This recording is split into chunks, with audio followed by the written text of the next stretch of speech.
नमस्कार दोस्तों, आज हम बनाएंगे बहुत ही हेल्दी नाश्ता। ये बीट रूट का पराठा होगा। और ये बीट रूट जो है वो एंटी कैंसर प्रॉपर्टीज़ होती हैं, इसमें एंटी इन्फ्लेमेटरी प्रॉपर्टीज़ हैं, बीपी को भी लो करता है और आपकी डाइजेस्टिव हेल्थ को बहुत अच्छा करता है। तो चलिए फिर शुरू करते हैं। तो सबसे पहले हम एक चुकंदर ले लेंगे, इसको अच्छी तरह से हम इसको छील लेंगे और छीलने के बाद हमें इसको छोटा छोटा टुकड़ा काटना है। पर हाँ, टुकड़े काटने के पहले इसको धोना ज़रूर है। तो मैंने इसको छील लिया है और ऊपर से धो लिया है। तो धोने के बाद ही इसको काटिएगा, काटने के बाद नहीं धोना चाहिए कोई भी सब्ज़ी। तो मैंने इसको हिसाब से काट लिया है।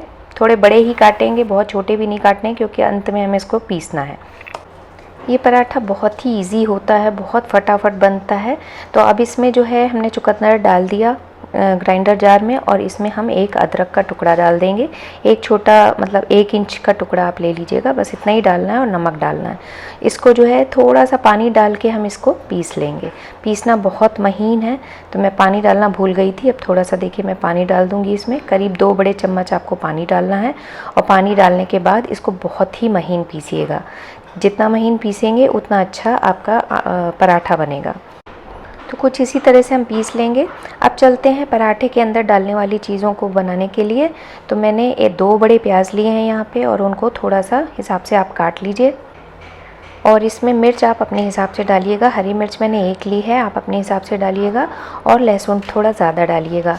मैंने 6 से 7 कलियाँ ली हैं, आप थोड़ा ज़्यादा भी डाल सकते हैं, क्योंकि बहुत अच्छा फ्लेवर आता है उससे। तो कुछ इस तरह से हमको इसको पीस लेना है। अब आप 2 कप आटा ले लीजिए, उसमें मैंने डाला है 1 छोटा चम्मच सौंफ। सौंफ से बहुत अच्छा फ्लेवर आता है, तो इसको छोड़िएगा नहीं। फिर मैंने 1 छोटा चम्मच अजवाइन डाली है। अजवाइन को खूब अच्छे से हाथ से रगड़ के डाल दीजिएगा। अब मैं डाल रही हूँ चीज़ी गार्लिक ब्रेड मिक्स। आप इसकी जगह ऑर्गेनो या मिक्स्ड हर्ब्स भी डाल सकते हैं। ये भी 1 छोटा चम्मच आपको डालना है। फिर मैं डालूँगी 1 छोटा चम्मच चिली फ्लेक्स, जो पिज़्ज़ा वगैरह में आता है ना, बस वही मैंने डाला है। और फिर मैं डाल रही हूँ हरी धनिया 3 से 4 बड़े चम्मच आप डाल दीजिएगा। अब जो प्याज हमने छोटा छोटा काटा था वो मैं डाल दे रही हूँ। और इसके बाद एकदम ऑप्शनल है, मैं डाल रही हूँ दिल लीव्स, जो सोया भी कहते हैं हम यूपी वाले। 3 से 4 बड़े चम्मच डालिए, इससे बहुत अच्छा फ्लेवर आता है। अगर है तो बिल्कुल डालिएगा। अब डाल रही हूँ जो पेस्ट हमने बनाया था, थोड़ा सा हम इसको बचा लेंगे। तो करीब 2 बड़े चम्मच आप बचा के रख लीजिए, उसको हम रायते में यूज़ करेंगे।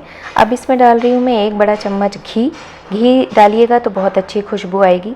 अब बनाते हैं रायता। रायता के लिए मैंने आधा लीटर दही लिया है, और इसमें जो हमने ये बचा के रखा हुआ था ना पेस्ट, बस वही हम डाल देंगे इसको।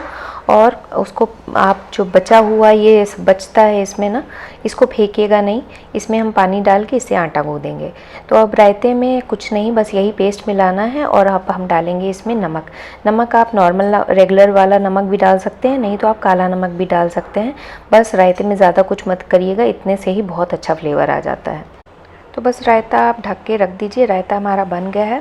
अब इसी जार में हम थोड़ा पानी मिला के इससे आटा गूँध लेंगे। तो आपको बहुत मुलायम आटा बनाना है, ज़्यादा हार्ड ना बनाइएगा। जितना मुलायम रहेगा उतने अच्छे आपके पराठे बनेंगे।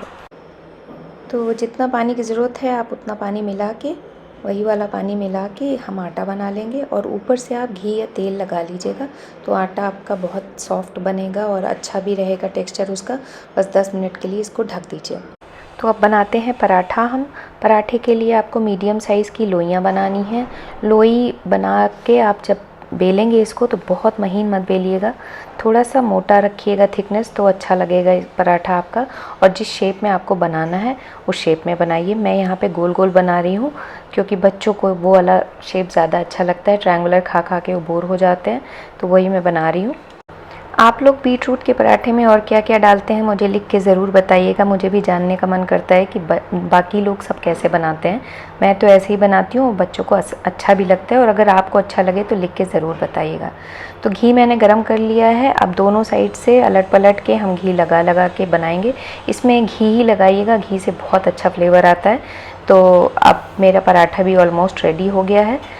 तो देखिए, अब इसके साथ हम जब रायता देंगे ना, तो रायते से पिंक पिंक देख के बच्चे बहुत खुश हो जाते हैं। और बहुत ही अच्छा ये पराठा बनता है और टेस्ट में बहुत अच्छा लगता है।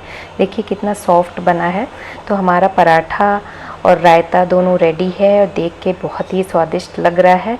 तो मैं तो चली खाने, बच्चे भी एकदम उतावले हो रहे हैं। तो फिर मिलते हैं एक नई रेसिपी के साथ। तब तक के लिए स्वस्थ रहिए, सुरक्षित रहिए। धन्यवाद।